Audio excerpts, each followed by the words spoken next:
Muy buenas noches, tengan todos ustedes. Es un gusto saludarles. Hoy miércoles 7 de septiembre del 2022.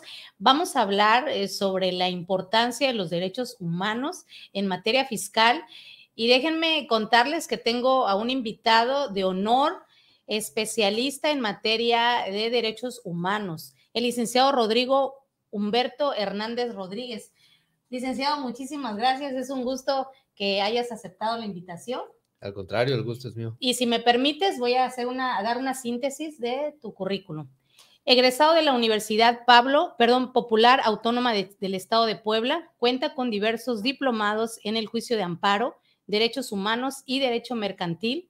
Llevó el curso de especialidad de formación y preparación de secretario del Poder Judicial de la Federación que imparte el Instituto de la Judicatura Federal. Ha sido sinodal de las materias de Derecho Procesal Constitucional y Juicio de Amparo en la Facultad Libre de Derecho de Chiapas. Obtuvo el primer lugar en aprovechamiento en la materia de Derecho Constitucional y Amparo y cuenta con 20 años de experiencia, la mayoría abogado litigante en materia civil, mercantil, administrativa, incluyendo la defensa en procedimientos de responsabilidad instaurados en contra de servidores públicos. Muchísimas gracias nuevamente, gracias por aceptar la invitación. Y pues, ¿qué te parece? Comenzamos a hablar sobre esta cuestión de derechos humanos, que tú eres experto en la materia. Vamos a esperar nada más unos segunditos para que el público nos pueda acompañar en esta noche. Y de entrada, el licenciado, ¿qué son los derechos humanos? Muy bien tu pregunta. La verdad, antes que nada quiero agradecer, pues que me hayan dado la oportunidad de estar aquí con ustedes, aquí de CAFIL. Agradezco mucho la invitación, de estar compartiendo contigo también, y bueno, por esta amable y cálida recepción. Ahora sí, entrando en materia de qué son los derechos humanos. Bueno, los derechos humanos son todos estos derechos que nosotros tenemos por solo el hecho de ser persona. Tenemos derechos inherentes. Okay. Por eso, ¿no? Es una definición bastante sencilla, pero a la vez es compleja, ¿no? Por todo lo que implica prácticamente en qué derivan los derechos humanos, ¿no?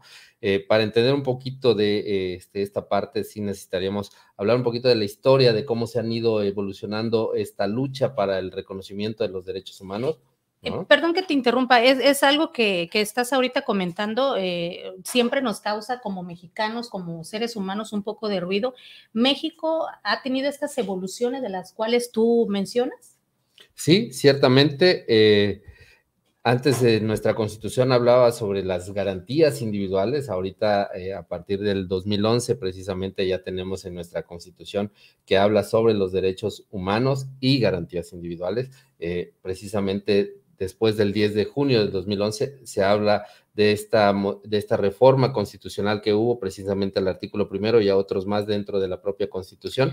Ok, ¿y cómo consideras tú, en lo particular, cómo cambió México? ¿Cómo cambiaron las organizaciones administrativas, judiciales, a partir del 2011 en esta reforma del artículo primero constitucional?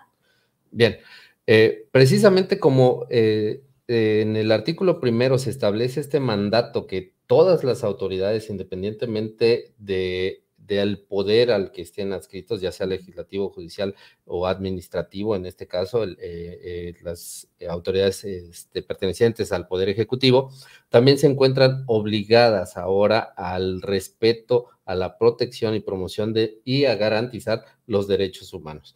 Entonces, a partir del 2011 y después con una famosa contradicción de tesis resuelta por la Corte, la 293/2011, derivada de un asunto donde México es condenado, que es el caso Rosendo Radilla Pacheco. De Radilla. Radilla Pacheco. Entonces, ahí la Corte nos habla ya del bloque el parámetro de regularidad constitucional, donde se establece precisamente que los tratados internacionales tienen la misma jerarquía que nuestra Constitución. Al rango constitucional, entonces. Entonces aquí ya podríamos estar hablando que el Estado mexicano está obligado a respetar estos derechos humanos porque ya no le atañe únicamente al Estado, sino estamos hablando que cruza estas fronteras, ¿no? Se vuelve de alguna forma, bueno, no de alguna forma, ya se internacionaliza y entonces esta repercusión de manera positiva al humano, pues es en beneficio y en pro de estos. Sí, por supuesto.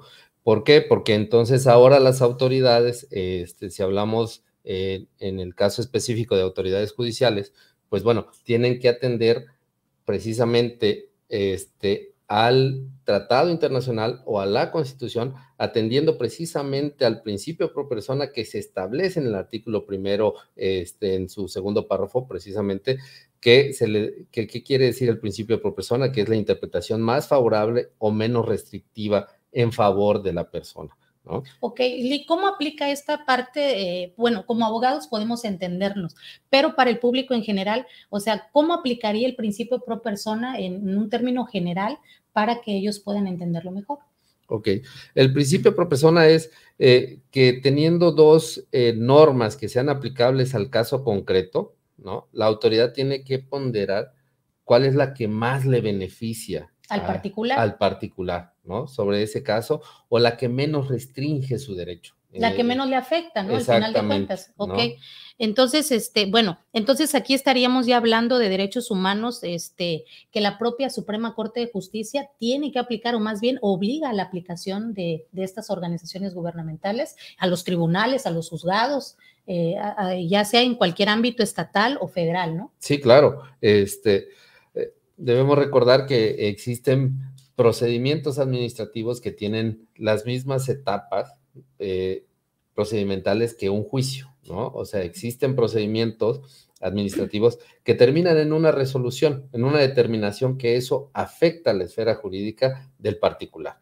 Pero eso quiere decir que la autoridad, al momento de llevar a cabo este procedimiento administrativo, tiene que respetar los derechos fundamentales del particular, ¿no? Y aquí estaríamos hablando precisamente los que ya contempla la propia Constitución, incluso los que ahora de fuente internacional, que son los tratados. Que lo retoman. ¿No? Bueno, ¿y cuáles son estos derechos fundamentales en términos generales? Ok, los derechos fundamentales, pues tenemos derecho, por ejemplo, a la vida, la libertad, la propiedad, derecho al trabajo, derecho a la libertad de conciencia. La verdad es, el catálogo es bastante amplio. Se pueden incluso catalogar en generaciones, como se ha hablado ya en una cuestión de carácter domástico. Tenemos la primera generación, segunda generación, tercera y cuarta generación, o tenemos, por ejemplo, derechos económicos, derechos sociales, derechos culturales. Dentro de estos derechos, pues obviamente tenemos el derecho al trabajo, el derecho al comercio, derecho al desarrollo. A una propiedad. Claro, y fíjate que aquí hay algo muy importante que acabas de decir, Lick. Como hablas de alguna forma de categorías, considero que son diferentes rangos. Mi pregunta va enfocada a lo siguiente: si hablamos de estos derechos fundamentales, de categorías de igualdad, de distinción, de origen étnico, etcétera, ¿qué categoría podría tener con esta cuestión económica y con la propiedad del individuo? Ok, bueno, los derechos humanos los rigen principios, ¿no? Hay principios que le atañen precisamente a ellos, que son el principio de progresividad, de universalidad, de interdependencia e indivisibilidad. ¿Esto qué quiere decir? Bueno, que los derechos humanos son universales porque son de todas las personas, no tienen nacionalidad, no tienen un origen, es decir, la persona, como ya lo establece en la Constitución, toda persona que está en el territorio mexicano goza de los derechos fundamentales de la Constitución. Y eso, perdón, ¿no? Y eso incluye obviamente a los contribuyentes. Claro. O sea, estamos hablando de todos para que el público, cuando nos escucha, entender de que los contribuyentes, pues obviamente también somos humanos, ¿no? Y que esto abarca también a esta parte, a la parte fiscal. Sí, claro, ¿no? Por eso iba para allá. La cuestión de la universalidad, y hablamos también de la interdependencia, ¿no? Un derecho humano, cuando se afecta a uno, conlleva también la afectación de otros derechos, ¿no? Porque estábamos hablando ahorita de la cuestión de la propiedad precisamente. Ajá, que se puede ver afectada ahorita en el tema fiscal, ¿no? Pero para la afectación por la autoridad en cuanto al derecho de la propiedad, pues entonces tendríamos que hablar precisamente del procedimiento que tiene que llevar a cabo forzosamente la autoridad hacendaria para poder determinar si hay una responsabilidad o no del contribuyente y entonces afectarlo, ¿no? Pero entonces en ese procedimiento estaríamos hablando de un debido derecho, de un derecho fundamental al debido proceso, porque la autoridad no puede actuar de una forma arbitraria.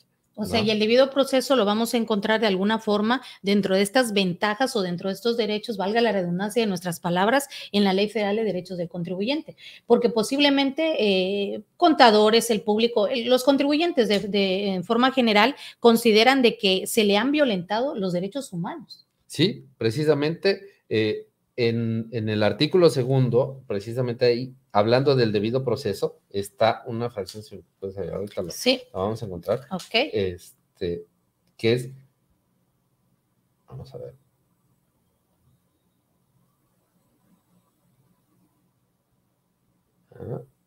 Vamos a ver. Por ejemplo, la fracción 10 del artículo 2, que es derecho a formular alegatos, presentar y ofrecer pruebas, documentos y demás, y ahí ya estamos hablando del procedimiento que tiene que observar la autoridad, ¿no? O sea, realmente entonces a un contribuyente no se le deja en estado de indefensión, porque me ha tocado escuchar incluso en algunos diplomados y en algunos cursos de contadores, ¿no? De que de alguna forma el contribuyente está en un rango inferior. Comentábamos incluso tras bambalinas hace rato que, por ejemplo, un niño, un menor de edad, pues tiene estos derechos fundamentales, pero a la par del contribuyente se encuentra en algún momento dado en un rango inferior. ¿Qué consideras, Lee, respecto de esto?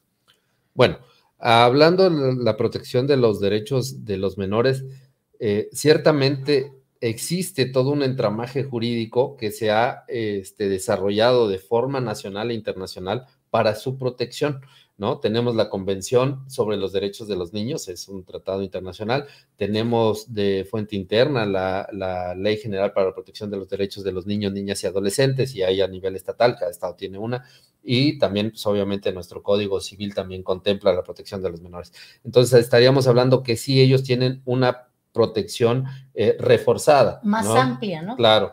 En ciertas cuestiones, pues, obviamente, a ellos los suplen, tiene también el derecho de la suplencia de la queja deficiente, ¿no? Para cuando tienen que defender sus derechos, las autoridades tienen que velar por el respeto a sus derechos. Ahora. Y encuadrarlo, ¿no? Claro. Es lo que me quiso decir el particular o el menor de edad en este caso, ¿no? Claro. En el caso de los contribuyentes, estaríamos hablando que no hay como un desamparo, digamos, en cuanto a la protección. Tan es así que tienen la propia ley federal de derechos de contribuyente. De derechos del contribuyente, y existe un organismo, una procuraduría de la defensa del contribuyente. La PRODECON, ¿no? Así es, tienen precisamente a un organismo que defiende al contribuyente. Esa es una parte también de la protección, que podemos hablar de los derechos fundamentales del contribuyente. Y luego sin costo, ¿no? Porque también me ha tocado escuchar en algunas ocasiones a personas, a contribuyentes decir, es que no hay una protección, no conocen todavía este organismo, esta institución que es la PRODECON, que es sin costo. Así es, ¿no? Entonces, este es un organismo que protege derechos precisamente, ¿no? Por eso podría decir, ok, ciertamente en comparación con los menores existe un entramaje muy, muy amplio, ¿no? Y obviamente las autoridades son más proactivas en cuanto a la defensa de los menores. En cuanto a los contribuyentes, pues tienen este otro organismo y tienen esta ley que forzosamente la autoridad hacendaria tiene que respetar, ¿no? Y hablamos ya de un organismo no jurisdiccional. Sí, efectivamente. ¿No? Para la defensa del propio contribuyente. Y aquí hay algo importante que me hace recordar ahorita, licenciado, la Prodecom maneja estos acuerdos conclusivos respecto del apoyo que se les pueda brindar ante la autoridad hacendaria. O sea, es una protección al final de cuentas y llegan a la conclusión a tal grado los acuerdos conclusivos que incluso disminuyen las multas, disminuyen las sanciones en el ámbito legal. Entonces, sí hay esta protección, sí hay este derecho humano y también comentar que me ha tocado ver en algunas ocasiones, bueno, casi en todas, cuando se van a juicio de nulidad, cuando se van a los recursos de revocación ante la autoridad que emitió el propio acto de autoridad, muchas veces como abogados le agregan ahí, hablabas tú del principio pro persona, ¿no? Y le empiezan a agregar la información, pero muchas veces es vacía, ¿no? No tiene, vaya lo que tú acabas de decir hace rato, este tramaje de realmente entrelazar el derecho humano con la afectación de los actos de autoridad en materia administrativa fiscal. Sí, claro. O sea, ¿por qué? Porque, bueno, aquí partimos la diferencia con los menores, ¿no? Pues no hay una suplencia de la queja en ese sentido. Sí. Entonces, el hecho de que exista el derecho fundamental, el derecho humano, no te releva a ti tampoco como particular de cumplir con la ley. ¿No? Y eso que acabas de decir es excelente porque ese punto muchas veces confundimos, pues es que no tengo esta protección o sí voy a tener esta protección de derecho humano, pero ya no voy a estar obligada al pago de contribuciones. Y obviamente el 31 fracción cuarta que lo hemos estado mencionando en otros spots, en otras charlas, el 31 fracción cuarta constitucional es una obligación del mexicano contribuir al gasto público. Y aquí viene a colación estos dos principios que habla sobre la proporcionalidad y la equidad. ¿Qué es esto? Exacto. Bueno, aquí entonces, como ya lo comentabas, precisamente existe la obligación de todo ciudadano de contribuir al gasto público, ¿no? Pero si bien el Poder Legislativo tiene la facultad de establecer las contribuciones que nosotros tenemos que hacerlo, pues eso no quiere decir que sea una libertad total. ¿Por qué? Porque un impuesto que se imponga a los ciudadanos tiene que ser cumplir con estos principios que rigen, que es la proporcionalidad. Ya hablábamos de la equidad, ya hablábamos también de la igualdad y sobre todo también el destino del gasto público, ¿no? Sí, o sea, eso es muy importante. ¿Hacia dónde va? Sí, mira, me ha tocado escuchar también en charlas el decir, bueno, es que incluso yo, tu servidora lo ha mencionado, el Estado al final de cuentas recauda, porque sí sabe recaudar. Sabe tal vez administrar. El problema aquí es dónde eroga estos gastos y es ahí donde hay, yo creo que sin ser más bien dicho humilde en cuanto a mi comentario, sí creo que le falta mucho al Estado para ver en dónde va a poner esas erogaciones y es ahí donde el contribuyente dice, bueno, ¿qué le estás haciendo a esta contribución a la cual yo estoy siendo obligada? Claro. ¿Por qué? Porque entonces ahí sí estamos hablando de que yo me puedo defender, o sea, sí tengo la obligación de contribuir, pero siempre y cuando lo que tú me estás exigiendo sea válido, ¿no? Claro, claro. Entonces, en cuanto a la proporcionalidad, pues no todos tenemos la misma capacidad de poder cumplir con esa obligación, ¿no? Recordemos que habrá gente que tenga un nivel de socioeconómico más alto que otros. Bueno, ¿no? Pero ahí ya estaríamos hablando entonces para que el público comente. Bueno, ya nos está escuchando por acá Fátima Más. Mucho gusto. Muchas gracias por escucharnos en esta noche. Por ahí comentas, buenas noches, muy interesante la plática, ya que se habla mucho de las obligaciones, pero poco de este tema. Gracias a ti por seguirnos. Comentaba entonces, licenciado, que muchas veces tenemos el considerar que el impuesto en algún momento dado es muy elevado. Entonces aquí es el cobro de la contribución, no olvidar para los que nos escuchan y para todo el público, el cobro de la contribución es en base a tus ingresos, ¿no? Exacto. Ahí es donde entra la parte del principio de la proporcionalidad. No va a cobrar el Estado o Hacienda o la administración pública por igual a todos, es de acuerdo a tus ingresos, ¿sale? Así es. Y dentro de esto también lleva implícito, ¿no? De lo que ya hablas, de que no es lo mismo para todos, de que al final tenemos que ver que en ese cobro está lo que se conoce como la protección al mínimo vital, ¿no? Ok, ¿qué es esto? Para que nos puedan, para los que nos ven, poder explicarlo de una manera más sencilla. Claro, el mínimo vital es cuando las personas tienen escasos recursos y entonces se les obliga la contribución al pago, ¿no? Porque ahí estaríamos hablando que es un impuesto, pues, de forma general, y entonces una persona que tiene un ingreso moderado, pues no puede cumplir con esta obligación. ¿Por qué? Porque de hacerlo, entonces pondría en riesgo su subsistencia al hacer frente a una obligación del Estado. Entonces, ¿no? Quiero entender que de alguna forma este impacto económico en el contribuyente, pues también impacta o hay una consecuencia en la dignidad humana. Claro. ¿no? Entonces ahí estaríamos hablando que está obligada al final del día la Suprema Corte de Justicia de la Nación establecer este rango para los contribuyentes. Sí, por supuesto. ¿Por qué? Porque lo que mencionas es la dignidad humana, hay que recordar que es la base fundamental de todos los derechos humanos, ¿no? Sí, definitivamente. O sea, de ahí parten de ahí parte todo, ¿no? Todos los derechos humanos. Entonces, se tiene que proteger a estas personas, ¿no? En este supuesto específico.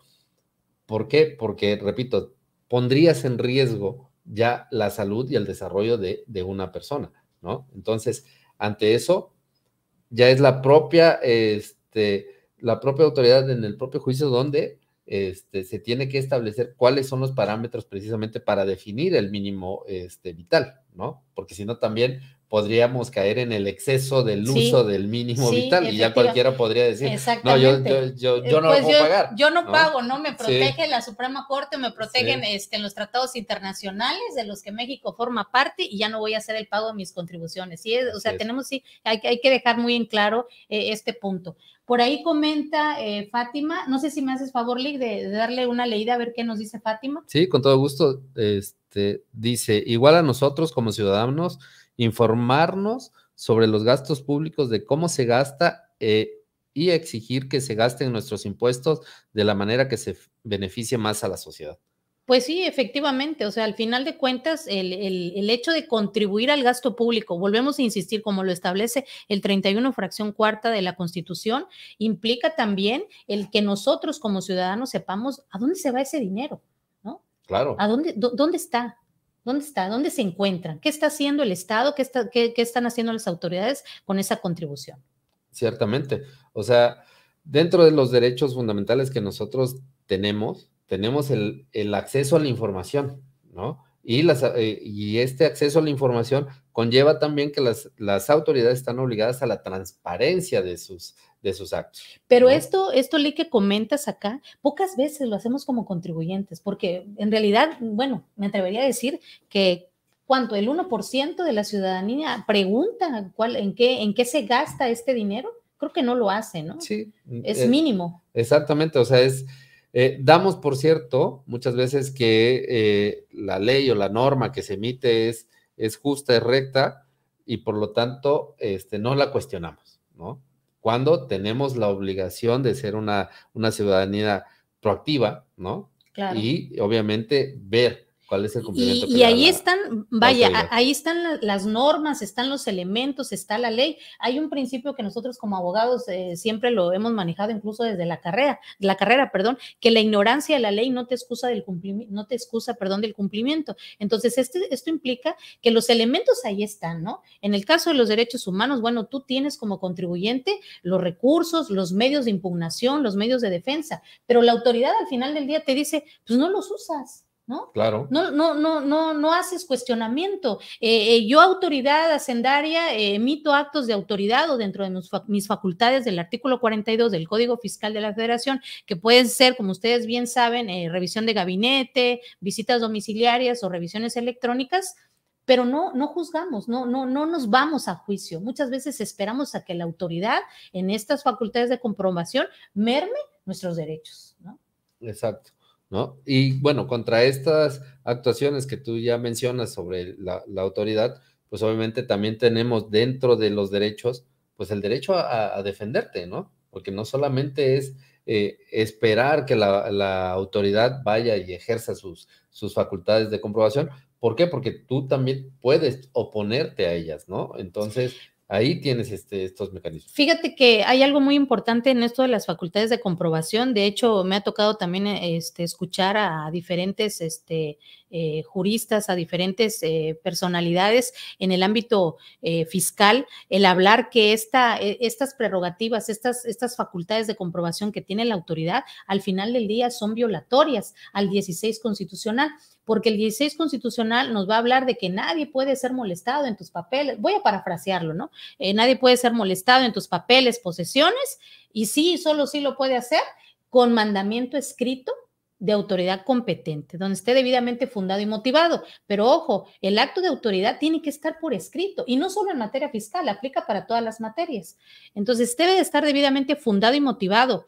La pregunta acá, por escrito.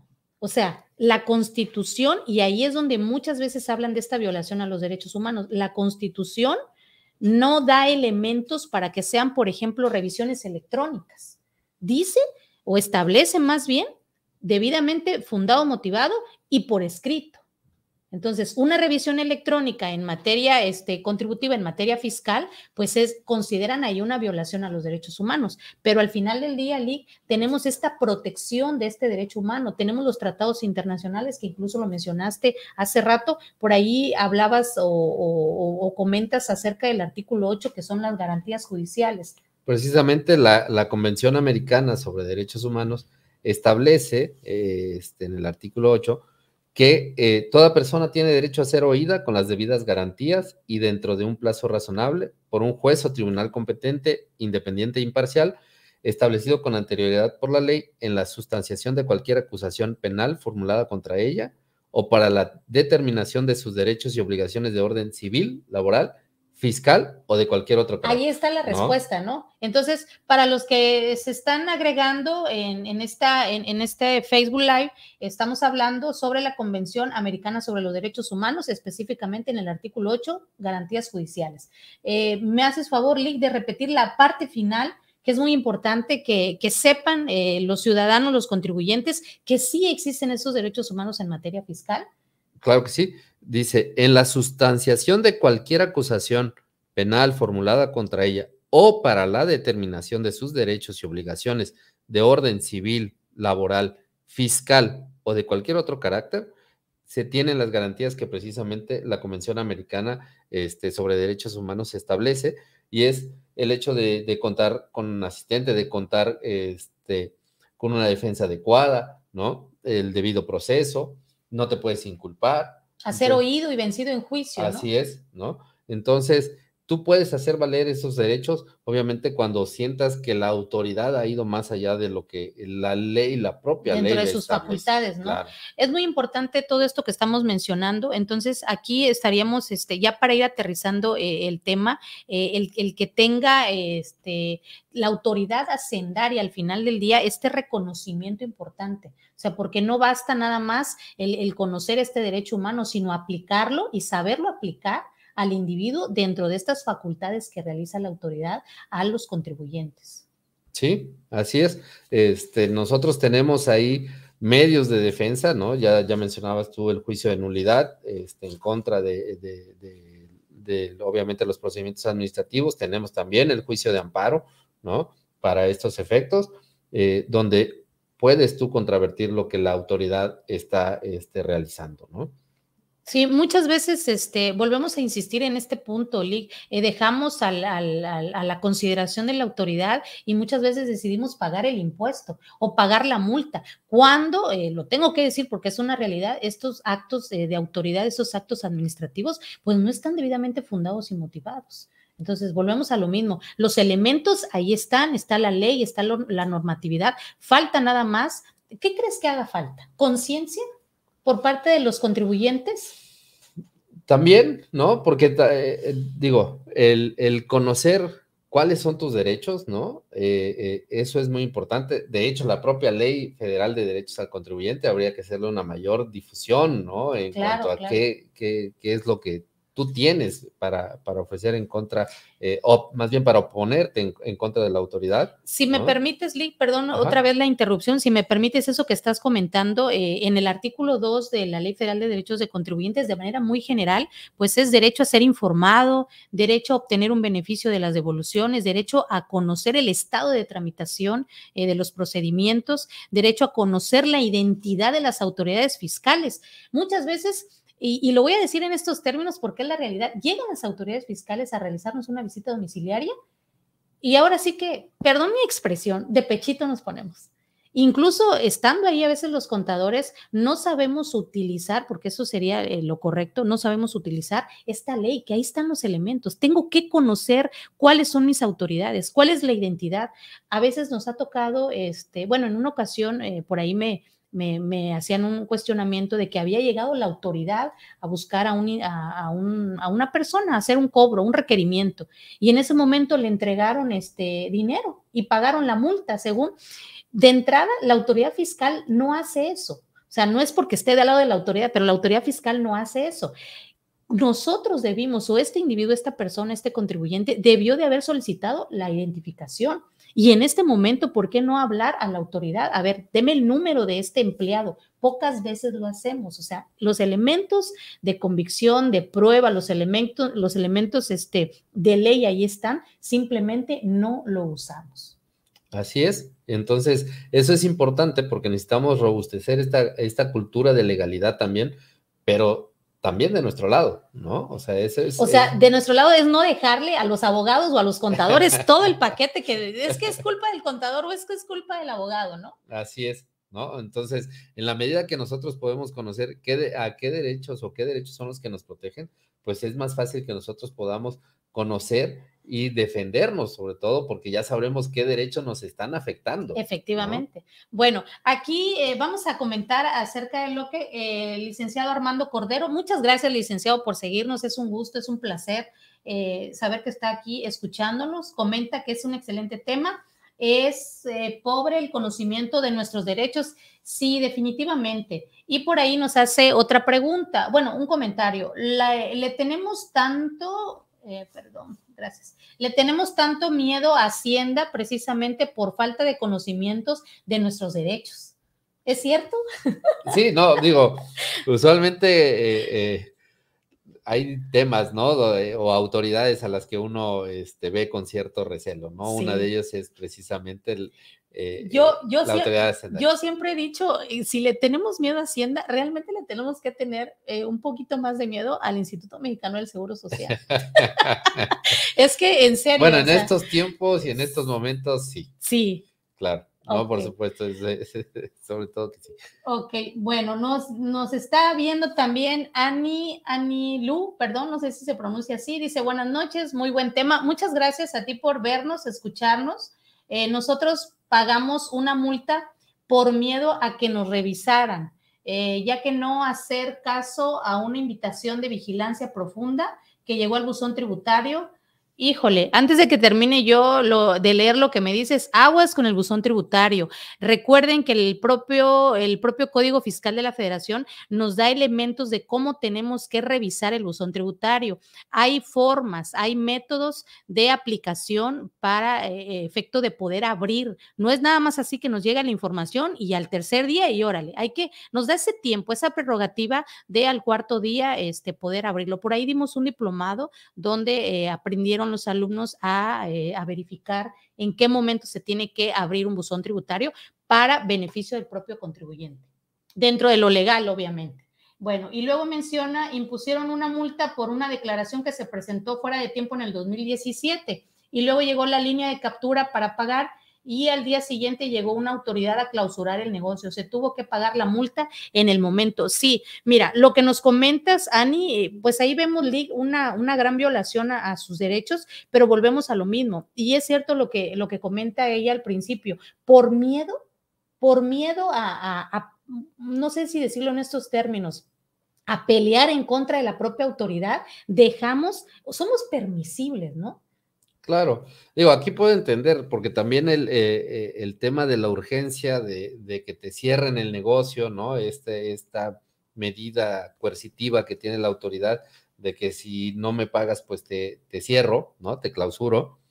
Pues, te embargo tus cuentas. Claro, ¿no? Entonces, pues es tu medio de subsistencia. Entonces, puedo entender que a veces en esa situación, pues prefieres hacer pago de la multa, ¿no? Claro. Y a obtener a lo mejor el mismo beneficio que la propia ley ahí te establece, que puedes hacer tal vez una reducción de la multa como tal, ¿no? Para efectos de que si ya te clausuraron, pues bueno, pues sea un tiempo limitado, porque también el defenderte contra el cómo se realiza la clausura, pues puede llevar un tiempo que tú ya ponderas, ¿no? Sí, o sea, y que el beneficio no sea el que tú pensabas que iba a ocurrir. Sí, miren, aquí hay algo también muy importante con lo que nos mencionan, los que nos están viendo, todas las personas, el público que nos ve, es importante, volvemos a insistir y creo que ha sido muy puntual el mencionar la Ley Federal de Derechos del Contribuyente, específicamente en su fracción, en su artículo 2, con 14 fracciones aproximadamente, ¿no? Tenemos tanto de qué comentar y de dónde sacar y de dónde el contribuyente puede sacar precisamente estos derechos humanos, pero volvemos a lo mismo y soy muy insistente en eso, no lo leemos, no lo usamos, no aprendemos a hacerlo. Bueno, por ahí, Lick, si me apoyas, Fátima más nos dice mayor difusión acerca de estos temas, ya que damos por hecho que la autoridad tiene la razón cuando no necesariamente. Es correcto, Fátima, ¿no? O sea, lo vemos, sabemos que la autoridad tiene facultades para actuar, pero tiene que actuar dentro de su marco normativo, ¿no? Sí. El hecho de que la autoridad pueda cometer un error en cuanto a llevar a cabo los procedimientos, eso también lo tienes que hacer valer, ¿no? Porque entonces sí estarías aceptando un acto ilegal, que al final del día tú sabes que lo puedes impugnar y si la autoridad actuó fuera de sus facultades, pues es un acto nulo. ¿No? Sí, totalmente, ¿no? Porque es violatorio al 16 constitucional. Así es. Fíjate que leí que ahorita recordando lo que estás comentando, haciendo énfasis de un doctor en Derecho en una charla, comentaba él un caso práctico que tuvo. Pocas veces cuestionamos a la autoridad con lo que menciona Fátima, por el hecho de ser autoridad. Se realiza una visita domiciliaria en términos del 42 del Código Fiscal de la Federación, y lo que hace uno de los visitadores, uno de los abogados o contadores más bien que realizan las visitas, se identificó, pero era una identificación, no era la original, era una copia a color. Estaba la copia a color, pero al 100, parecía original, pero sí, no lo era. Entonces, el abogado, valga toda la expresión, estaban los contadores de la empresa, pero estaba ahí el abogado. Entonces, el abogado impidió que se llevara a cabo la visita domiciliaria. ¿Cuántas veces nosotros impedimos que se lleve a cabo una visita domiciliaria? Porque pensamos que están en lo correcto y porque dentro de las facultades de comprobación, ahí lo establece la propia ley, de que tienen ellos que entrar al domicilio y revisar tus papeles, tus documentos, tus libros, etcétera, sobre todo para las personas morales.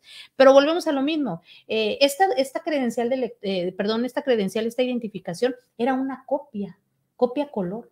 El abogado automáticamente utiliza o maneja estos derechos humanos y dice, ¿sabes qué? Impido la realización. Oye, es que me van a regañar en el trabajo, hasta me pueden despedir.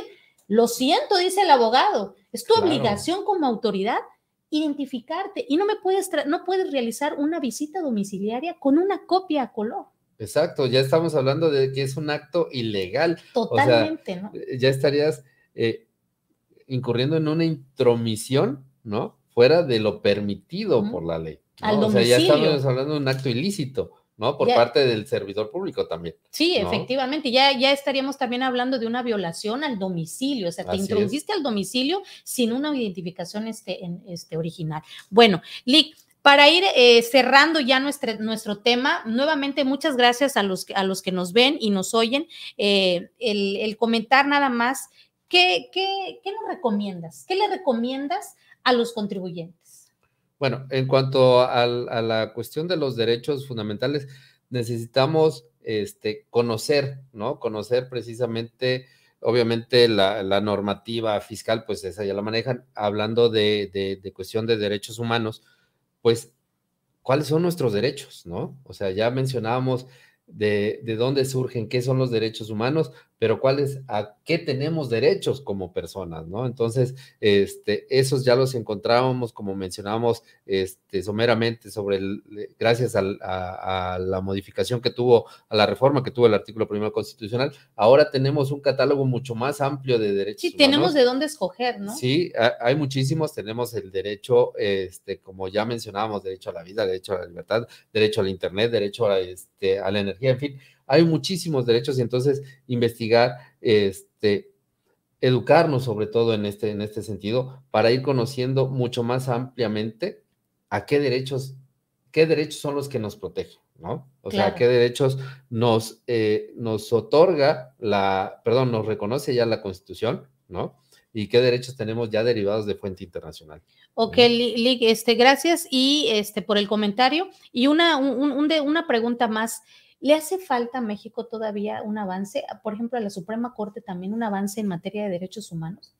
Sí, ciertamente tuvimos un gran parteaguas, ya lo mencionábamos con el caso Rosendo Radilla Pacheco, pero aún así tenemos todavía, seguimos teniendo sentencias condenatorias al Estado mexicano por violación al derechos humanos. Híjole, tenemos tremendo, ¿no? Impactante, ¿no? Lo que nos dices, porque todavía a estas alturas del partido, todavía el Estado mexicano le hace falta recorrer un buen tramo, ¿no? Sí, todavía están ahorita llevándose a cabo una discusión en donde la Corte Interamericana está muy posiblemente por sancionar a México precisamente con el tema de la prisión preventiva oficiosa que se estuvo tratando en esta semana también en la Suprema Corte de Justicia de la Nación, hablando precisamente de la violación a los derechos humanos, ¿no? Entonces creo que sí nos hace falta seguir avanzando en estos temas porque los derechos humanos ha sido una lucha desde de toda la vida. Más de 2.500 años que ha venido toda la vida, ¿no? Y donde México volvemos a lo mismo, todavía le falta mucho camino por recorrer. Pues bueno, por ahí comenta Karen, a ver, nada más, bueno, Almadelia, muchas gracias Almadelia por seguirnos, es un gusto que estés acá con nosotros. Margarita Ruiz, Dayana Pimentel, por ahí comenta, como bien lo mencionaron, es la falta de conocimientos con lo que hace que los contribuyentes no defiendan sus derechos y en ocasiones permitir violaciones por parte de las autoridades hacendarias. Excelente tema. Muchas gracias, licenciada.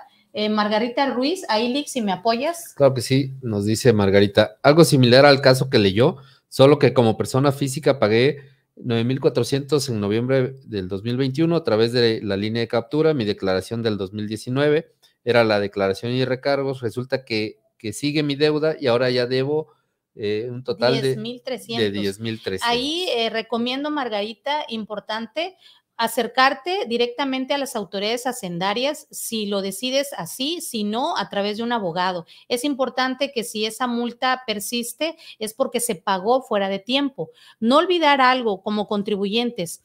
Hacienda, por ejemplo, incluso lo mencioné en el curso de hace rato que tuvimos de 6 a 9 de la noche, Hacienda te puede llegar a multar hasta por 15,000 pesos como multa mínima por no hacer tu declaración o hacer tu declaración en ceros y no hacerla en el tiempo que te corresponde. Podrán ustedes considerar, oye, pero no es justo. Pues puede ser no justo, estás en ceros, ¿cómo voy a pagar 15,000? Es que aquí el detalle no te está sancionando, o más bien la autoridad te está sancionando, multando por no pagar en el tiempo que te corresponde por ley. Sabemos que los pagos provisionales son 17 de cada mes, entonces el día 18 ya estaríamos cayendo en una irregularidad por parte de nosotros como contribuyentes. Ahí sugiero para la señorita, ¿quién era? Perdón, Margarita Ruiz, acercarse inmediatamente a un contador. No precisamente, Margarita, tiene que ser a través de un recurso de revocación o de un juicio de nulidad. Considero que muchas veces con una aclaración es más que suficiente. Por ahí, Almadelia, la autoridad fiscal ha emitido de forma verbal que no creará o incrementará los impuestos para el 2023, únicamente se ajustarán las tarifas para el cálculo de los impuestos de acuerdo a la inflación. ¿Es constitucional tomar la inflación para los efectos de las tarifas? Agradecería el sustento del comentario. Bueno, aquí hay una cuestión muy importante. Si bien es cierto, en este plan de desarrollo con la nueva la nueva postura del presidente de la República, tenemos que tomar en cuenta algo. La inflación existe, pero no es una inflación que nada más esté viviendo México, ¿no, Lee? Estamos hablando de un problema a nivel mundial. Obviamente va a tener un impacto económico, social y político, incluso y hasta cultural, me atrevería a decir, todo lo que viene este boomerang de los países desarrollados, que obviamente van a impactar a México. Entonces, la inflación sí aplica o sí merma parte de la economía y obviamente tus obligaciones fiscales. Ojo acá, Almadelia, no implica, como lo dijo el presidente, va a haber, ¿verdad? O se van a reactivar impuestos nuevos. No los hay, efectivamente, pero si hay un impacto, obviamente, se reajusta. Acordarse que en materia de fiscal, Liga Almadelia, todos los impuestos se van a ir actualizando año con año y esto implica, obviamente, un aumento, ¿no? Y claro, podríamos decir que hay un detrimento en nuestra economía, pero es parte de lo mismo, ¿no? Bueno, muchas gracias, Almadelia, por tu comentario. Ahí, Lick, si me apoyas. Claro, dice Karen Go, tengo una duda, ¿por qué Secretaría de Hacienda envía a su personal a visitas domiciliarias y mencionan que no se han presentado ni pagado pagos provisionales del SAT cuando el contribuyente sí lo hace? Ok, muchas gracias, gracias, Karen. Bueno, aquí dos puntos importantes. Hacienda, dentro de sus facultades de comprobación que tiene la autoridad fiscal, volvemos a lo mismo, en estas revisiones de visitas domiciliarias, revisiones de gabinete o revisiones electrónicas que se establecen en la fracción 2, 3 y 9 del 42, es importante señalar que es su derecho, es una obligación y es su derecho por parte de la autoridad hacendaria visitarnos en nuestro domicilio, pero lo que sí no va a hacer, no estoy diciendo que porque no sea cierto lo que nos estás indicando, Karen, pero la autoridad nunca te va a preguntar, oye, vengo, tontón, buenas tardes, ¿no? ¿Por qué no has pagado los impuestos? Automáticamente si te visita es porque ya observó precisamente ahí hay un foquito rojo donde no hay declaraciones, no hay el pago de impuestos correspondientes de acuerdo a tus obligaciones fiscales y de acuerdo al régimen fiscal en el que estés tributando. Hay que tener también mucho cuidado con eso. Bueno, Eulalia Medina Rojas, Lick, por ahí si nos haces favor. Claro, nos dice, muchas gracias por compartir sus conocimientos. Qué amable. Muchas gracias, Eulalia. Y Lázaro Broca Córdoba dice, Lick, buenas noches. La multa que pagó Margarita no debió pagarla si ella la presentó extemporánea, pero a la vez espontánea, si fue notificada después de presentar dicha declaración. Híjole, aquí es un tema muy importante, pero ojo con eso, Lázaro. Cuando hablamos, por ejemplo, del artículo 73 del Código Fiscal de la Federación, hay que tener mucho cuidado cuando se maneja la espontaneidad y la extemporaneidad. ¿Sí? El hecho de que haya un requerimiento previo, ustedes pueden manifestar como contribuyentes que efectivamente hay una espontaneidad de pago. De entrada, si hay un requerimiento previo, significa que no pagaste en tiempo y forma. Y ya no puedes hablar ahí de una violación a los derechos humanos, ¿no? Porque estás obligado realmente a hacerlo. Un día después, ya es con esto, es extemporáneo. Y la autoridad te va a decir, bueno, te voy a sancionar porque es que pagué, sí pagaste, pero de forma extemporánea. Espontánea significa que no medie, obviamente, un requerimiento previo. Si lo hay, ya valimos. Y también el comentar en relación a lo que nos cuestionas es que el artículo 41, precisamente dentro de sus fracciones, específicamente la primera del Código Fiscal de la Federación, establece las multas. Hay multas, o sea, no, la autoridad hacendaria no va a venir a tocarte y decirte, ¿sabes qué? Paga tus impuestos, por favor, porque ya sabemos, ¿verdad, licenciado? Que usted, yo y todos los que nos escuchan estamos obligados al pago de impuestos correspondientes. Claro. Y bueno, ya para ir cerrando, si me haces favor de leer el último, y también Lázaro vuelve a decir. Lázaro sobre el tema, igual que menciona que establece que hay un artículo precisamente que habla sobre. Ok, bueno, pues muchas gracias. Ha sido la verdad un placer. Agradezco de antemano todos sus comentarios, las aportaciones que hicieron, las preguntas. Gracias por vernos. Cada miércoles, bueno, tenemos aproximadamente cada 15 días de cada miércoles, 2 veces al mes, tenemos unas charlas y unas pláticas a través del Facebook Live de la página de CAFIL. Los invitamos a que nos sigan. Por lo general los hacemos en este horario de 9 a 10 de la noche.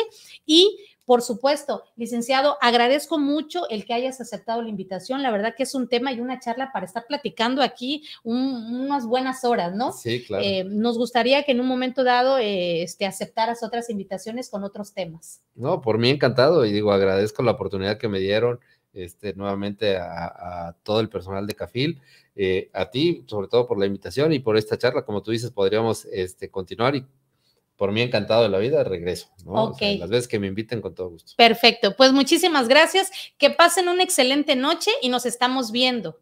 Muy amables, gracias por su apoyo. Gracias a todos, buenas noches.